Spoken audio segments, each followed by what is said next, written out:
What's going on, guys? Welcome back to the channel. Today we got another Mercedes. This is a ML 350. Haven't done one of these in a little while, so thought we'd check one out. As usual, let's start with the back seat. I'm back in the mystery room again. Believe it or not, I have a little bit of a side hustle for where I work. I do photography for all of the cars, like the inventory cars. So I am not using their cameras for this channel for obvious reasons. If you look behind, these three little black dots there, those are Nikon cameras for this photo booth. So now you guys know my side hustle. But anyway, this is my third side hustle here. So let's do this. Always good to have a side hustle, boys. Another source of income. Anyway, I'm not going to close the door all the way here because the child locks are on and I have not been able to figure out how to turn them off. So I'm just going to leave the door open like a loser.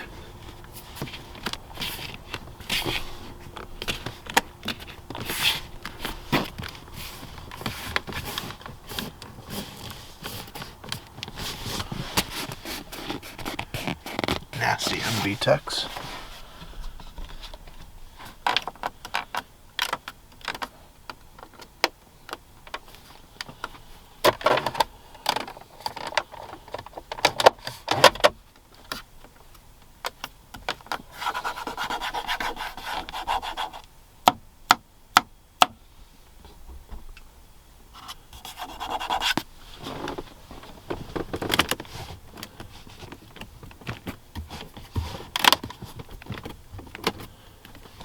Very cheap plastic right over here, but the back seat has not squeaked that bad so far, to my surprise. So let's check out the front.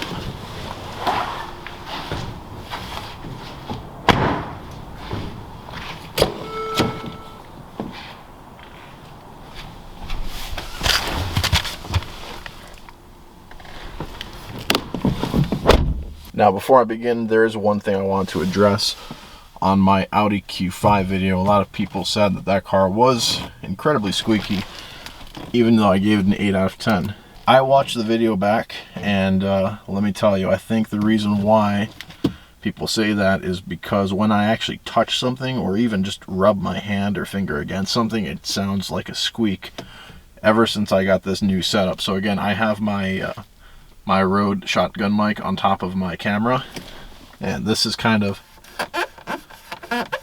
me kind of pressing here, rubbing my finger against it. Now I'm going to unplug the mic real quick. I don't know if this is going to show up on camera. Just unplug the mic, so now the audio is coming from the camera body itself. I don't know if you can hear a difference at all or what. Let me just plug it back in. Just like that. Let me know if you guys hear a difference between those two parts. That could be why this microphone is going to just pick up, even just touching and rubbing. But I still think it's better sound quality overall than coming out of the camera body or even the phone I was using. So again, let me know if you hear a difference. But enough talk. Let's check out this interior.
Alright, now let's do the button test.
And now for the final button.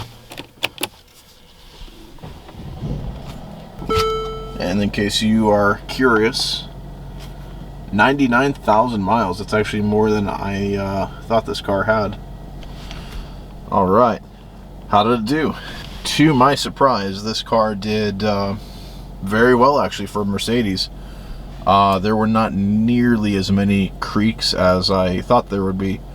Typically in these Mercedes SUVs, the weak points are going to be like these little parts up here.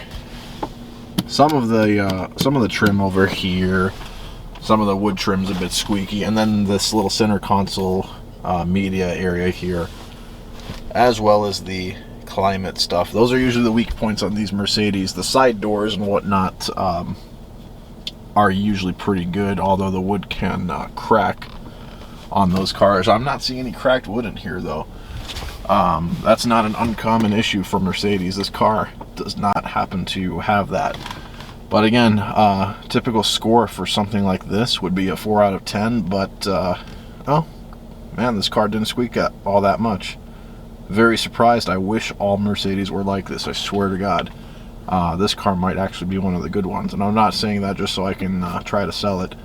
This one honestly does better than I expected. I'm going to give it a 6 out of 10, which for Mercedes is breath of fresh air to me. As far as materials go, pretty typical Mercedes, honestly, of this generation. We do have quite a bit of soft touch going on. Mercedes, I have to admit, they do use good soft touch material. The texture's alright. Got it kind of up here on the door, down here even, which is quite good. Usually kind of below this line on cars it's hard, crappy plastic, but this is soft touch and it's got a nice little give to it, so I'm liking that quite a bit. And Mercedes does pretty nice with the wood. Actually, I do like the pattern, the design and quality. The only thing I'm not a fan of is MB Tex. I know I talk about it like every video. As far as using pleather or man-made leather imitation material, I feel like Mercedes is kind of one of the crappier ones, but you know what? Beats cloth, I guess. And then plastic sun visors.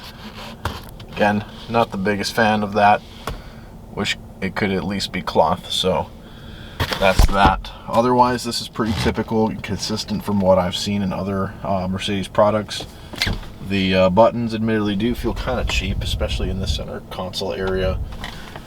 But I understand that all these Mercedes from this era are like that, so I'm gonna give it a 6 out of 10 for materials. So there you guys have it, 6 out of 10 for both fit and finish and materials. Let me know what you guys think. Alright guys, I will see you next time. Peace.